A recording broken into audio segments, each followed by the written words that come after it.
enough. You begin to crave depth, meaning, alignment. You're no longer content with surface living. You want your inside to match your outside. You want peace that isn't performative, healing that isn't just coping. This is the sacred threshold, the place where shadow meets light, where you no longer avoid the darker corners, but turn toward them with compassion. And when that moment comes, when you're ready to go deeper, you don't have to walk alone. In the next hour, Rosa Delgado will guide you. She carries the light of shadow work. She knows the language of what you've buried. And she'll help you meet it, not with shame, but with grace. Take a breath. You've come so far. Now, it's time to go even deeper. You made it through the night's first hour. That is not a small thing. That is a victory, no matter how quiet. Now I want to invite you slowly into a space where truth can speak, where your body can be heard, where your past is not a burden, but a story we'll hold together. You are safe to begin. You are safe to feel. You are safe to say, I'm not okay. There is no performance required here. No need to impress. No pressure to heal on anyone else's timeline. In this hour, we do not rush pain. We honor it. We make room for it. We listen deeply and with dignity. I am not here to fix you. I am here to witness you. And that witnessing, that sacred attention, is how healing begins.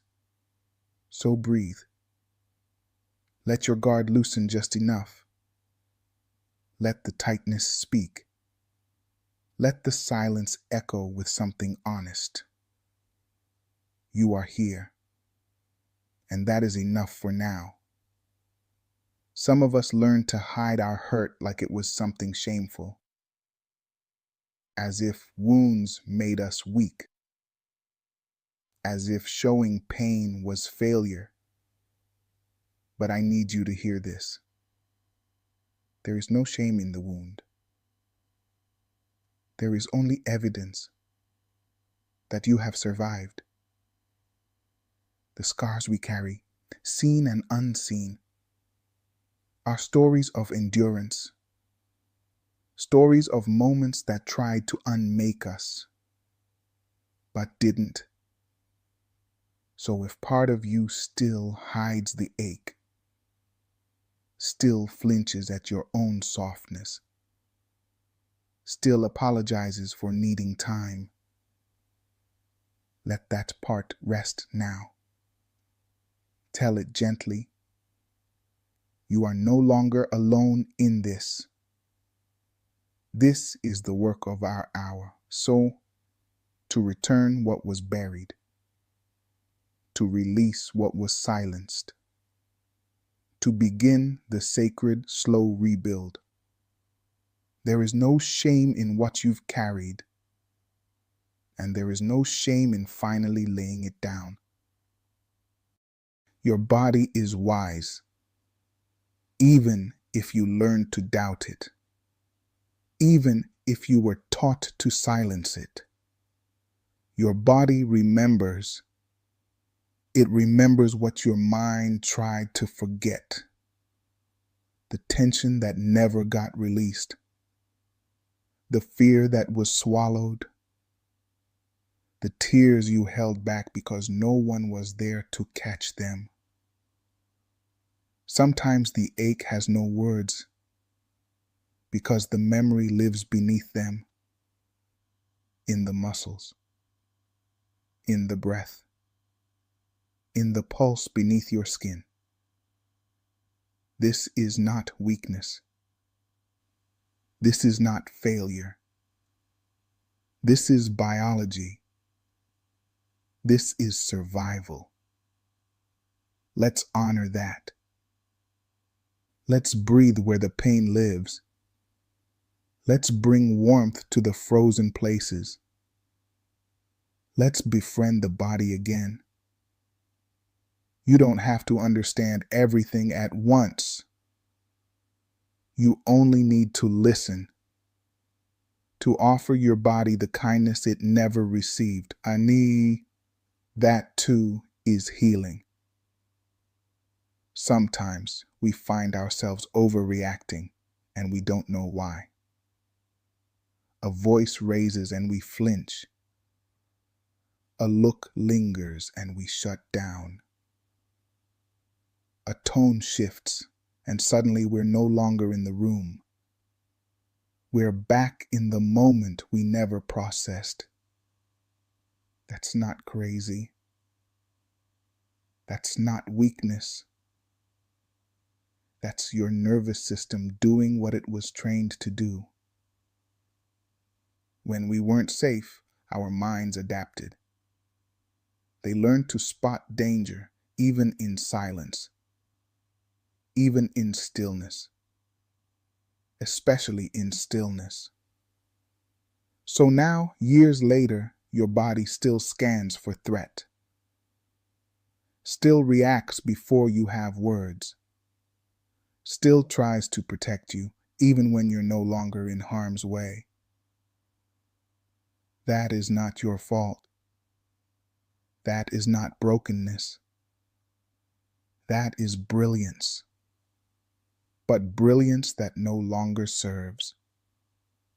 We are here to retrain that brilliance, not to shame it, not to punish it, but to offer it a new message. I'm safe now.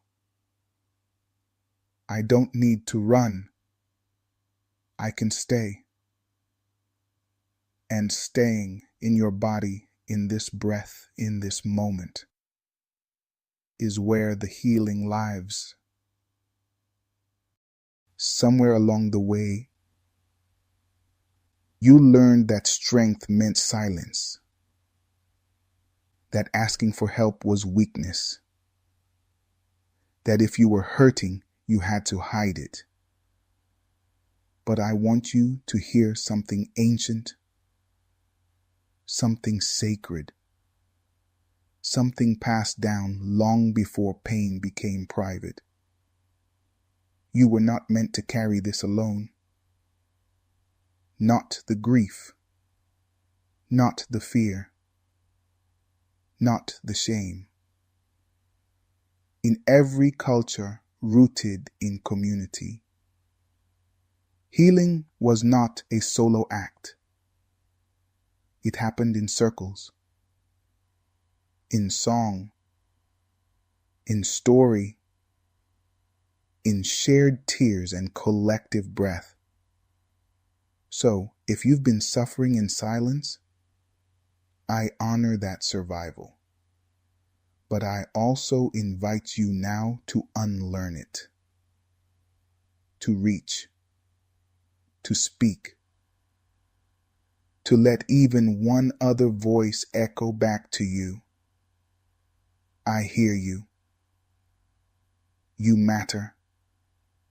You don't have to do this alone. The wound may have happened in isolation, but the healing happens together. There's a version of you, younger, quieter, smaller, that still waits to be heard.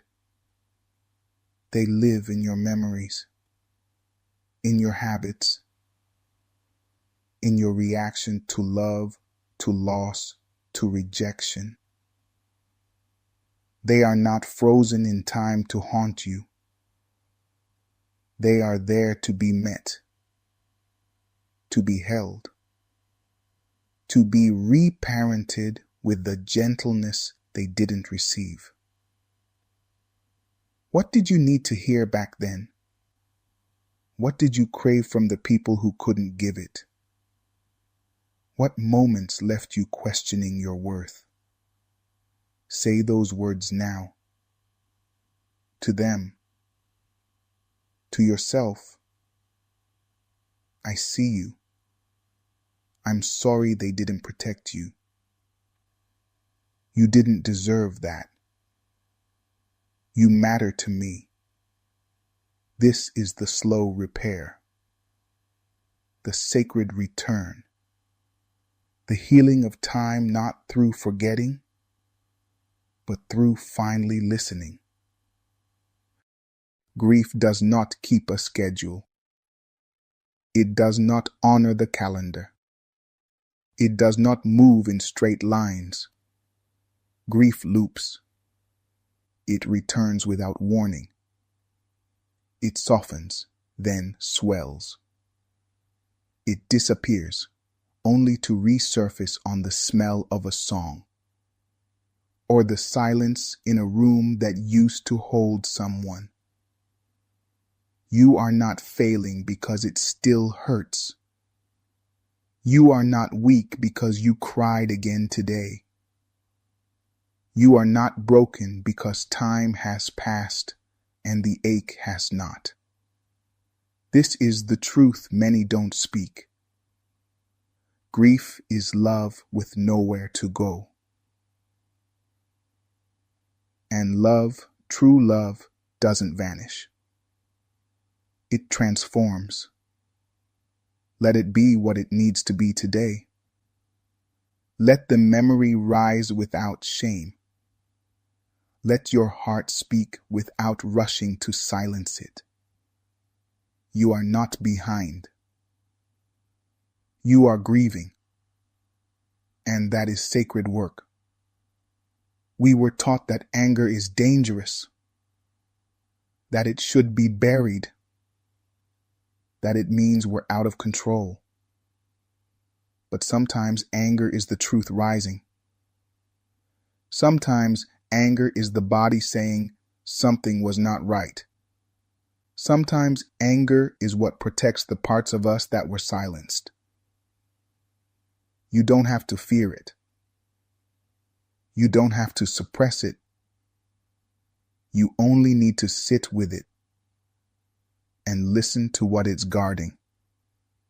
What boundary was crossed? What injustice still echoes? What truth did you swallow because no one could hold it? We hold anger not to explode, but to understand, to trace it back to the wound, to learn what needs to be honored, protected, and spoken aloud. Anger, when met with compassion, can become clarity. It can become movement. It can become freedom. There is a pressure, sometimes silent, to explain your pain, to make it palatable, to justify the ways you've changed. But you don't owe anyone the details of your survival, not the ones who hurt you, not the ones who abandoned you, not even the ones who claim to love you now. Your healing is not a performance. Your trauma is not a teaching moment for others. Your scars are not public property. You get to choose who hears your story, who deserves access, who has earned the sacred honor of your truth. Let this be a boundary you bless yourself with. My healing is mine. My peace is not up for debate. My survival needs no explanation. There are truths you carry now that only pain could teach. Not because pain is noble, but because the world failed to offer gentler teachers. You learned that silence can scream louder than words, that absence can shape a life, that betrayal can arrive with a smile. These are not lessons anyone should have to learn, but you learned them, and you lived, and you are still becoming. So now, you get to choose how those lessons shape you. Will you carry them as chains or as compass points? Will they harden your heart or deepen your discernment? The pain is real. The lesson is real. But so is your power to rewrite what comes next. There's a quiet fear many of us carry, a whisper in the back of the mind that says, if I show up fully, I'll be too much. If I ask for help, I'll be a burden. That fear didn't start with you. It came from moments when your needs were met with irritation, when your cries were dismissed, when your presence was treated as an inconvenience. But hear me clearly. You are not a burden. Yea, your pain is not too heavy. Your healing is not too slow. Your presence is not too much. In this hour, I want you to practice receiving, not fixing, not proving, just receiving. Let your breath soften. Let the old messages unravel. Let this space hold you gently without condition. You deserve to be met with compassion, not just in moments of strength, but especially in moments of need. Healing is not just emotional. It is neurological. It is the slow, sacred task of rewiring. For years, maybe decades, your brain followed certain pathways, reflexes born from trauma, responses designed for protection. And now, you're asking those patterns to change, to trust, to stay present, to soften. That takes time. It takes gentleness. It takes repetition. And it takes patience, especially when you feel like nothing is changing. Every breath you take in safety, every time you pause before reacting, every small moment of awareness is proof that rewiring is happening. You're not just surviving now. You're rebuilding. You're choosing new roads. And that is no small miracle.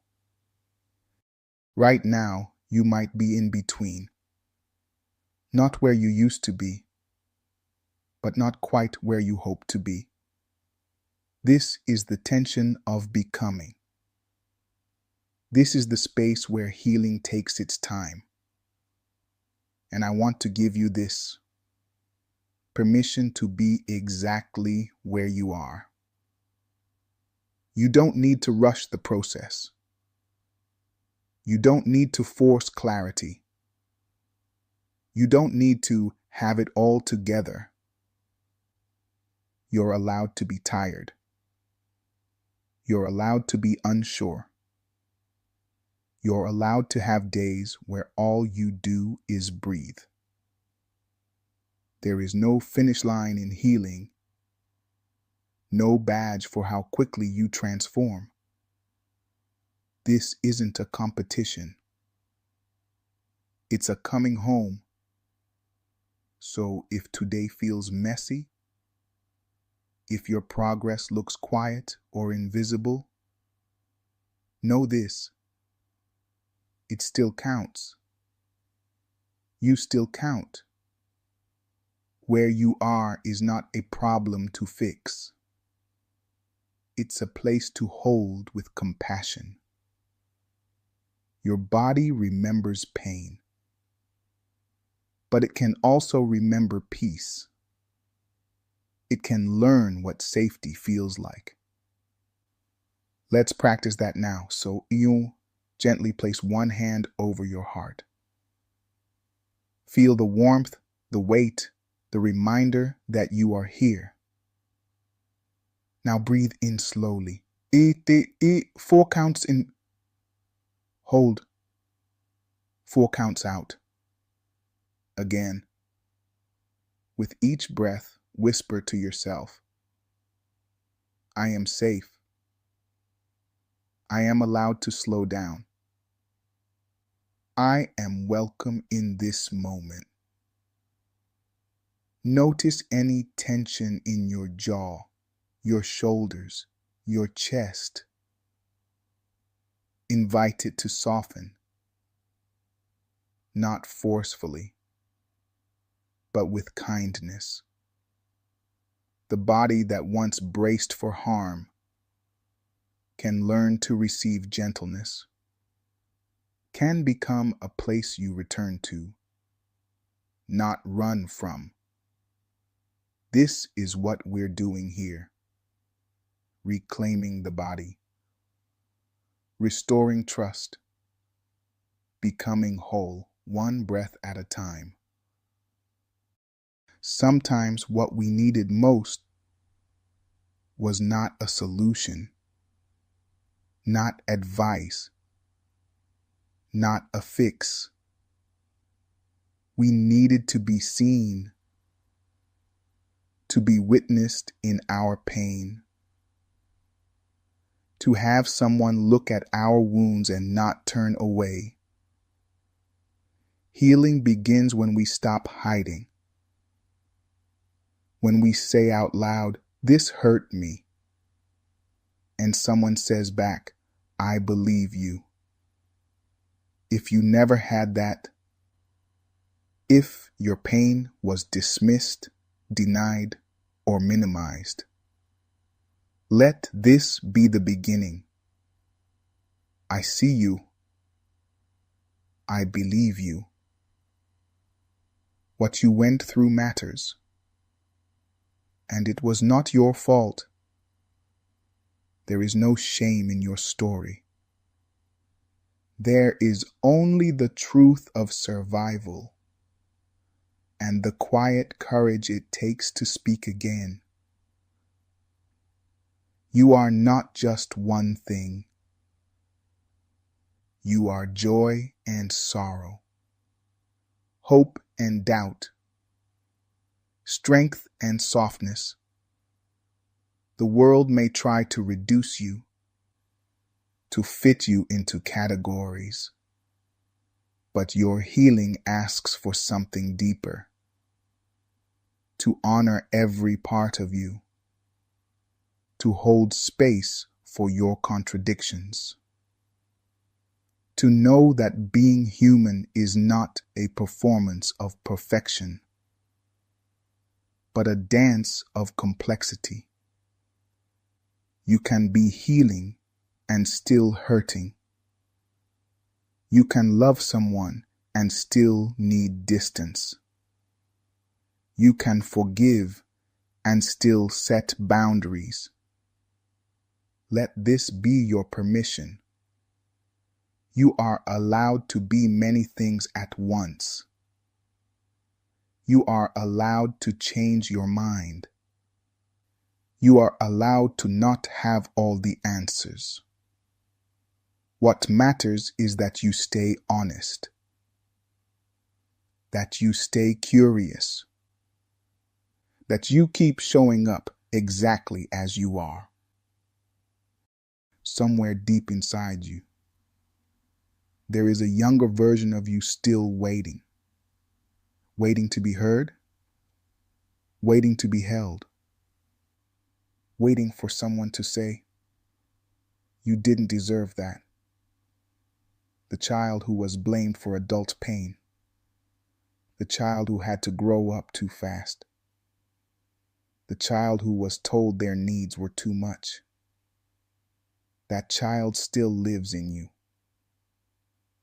And though they've learned to survive, they're still hoping for safety, for gentleness, for care. Today, you have the power to offer that, to become the parent, the guide, the protector they needed. You can speak to them now. I am sorry they didn't see you. I see you now. I will not abandon you. This is not regression. This is reclamation. This is what it means to reparent. To give yourself the nurture you were denied. The things that happened to you. The things that were said. The ways you were treated. They left an imprint. But they do not define you. They are chapters in your story, not the entire book. You may carry wounds. You may carry habits born of survival. But you also carry wisdom and creativity and a longing to live in wholeness. You are not the pain that shaped you. You are the soul that endured, the spirit that kept showing up, the heart that still chooses healing, one day at a time. Let today be a declaration. I am not what they did. I am not what they called me. I am not who I had to become to survive. I am becoming who I was always meant to be. There is power in giving something a name, because what is named can be faced. What is named can be healed. Too often we speak around the truth. We say, "I'm fine," when we mean I'm falling apart. We say, "I'm tired," when we mean I'm in pain. We minimize, we hide, we protect. But healing requires honesty. It invites us to say, I am grieving. I am angry. I am scared. I don't know how to move forward. These are not signs of weakness. They are signs of life. They are sacred confessions, and they deserve safe spaces. Today, give yourself permission to name your truth, even if it's messy, even if it changes tomorrow, even if you whisper it only to yourself.